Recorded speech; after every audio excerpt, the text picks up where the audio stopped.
وَلَقَدْ أَرْسَلْنَا مُوسَىٰ بِآيَاتِنَا أَنْ أَخْرِجْ قَوْمَكَ مِنَ الظُّلُمَاتِ إِلَى النُّورِ، اور اسی طرح ہم نے بھیجا تھا موسیٰ کو بھی اپنی آیات کے ساتھ نشانیاں دے کر کہ نکالو اپنی قوم کو اندھیروں سے اجالے کی طرف۔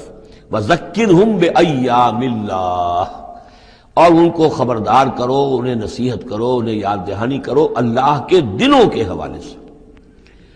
آج ہمارے اس درس میں وہ انباء الرسل کی اصطلاح بھی آ گئی جو کثرت سے میں استعمال کر رہا تھا، اور یہ تذکیر بِأَيَّامِ اللَّهِ، اللہ کے دنوں کے حوالے سے تذکیر۔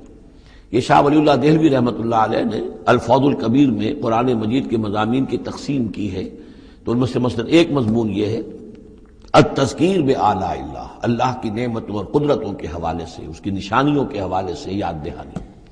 ایک التذکیر بایام اللہ، اللہ کے دنوں کے حوالے سے، خاص وہ دن جن میں اللہ تعالیٰ کی طرف سے بڑے بڑے فیصلے جو ہیں وہ صادر ہوئے اور نافذ ہوئے۔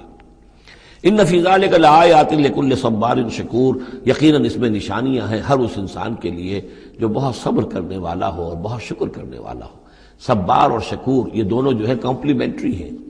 کوئی تکلیف آئے، ناگوار صورتحال ہو تو صبر کرے، کوئی نعمت ہے، خوشحالی ہے، فراوانی ہے، آسان ہے، آرام ہے تو پھر اس پر شکر کرے۔ تو صبر و شکر اور شکر و صبر یہ دونوں جو ہے کمپلیمنٹری ہیں، اور یہ بندہ مومن کے لیے یہ ان دونوں میں سے کوئی نہ کوئی کیفیت اس کی ہر وقت ہونی چاہیے۔ لیکن دونوں میں مبالغے کا صیغہ آیا، صبار اور شکور۔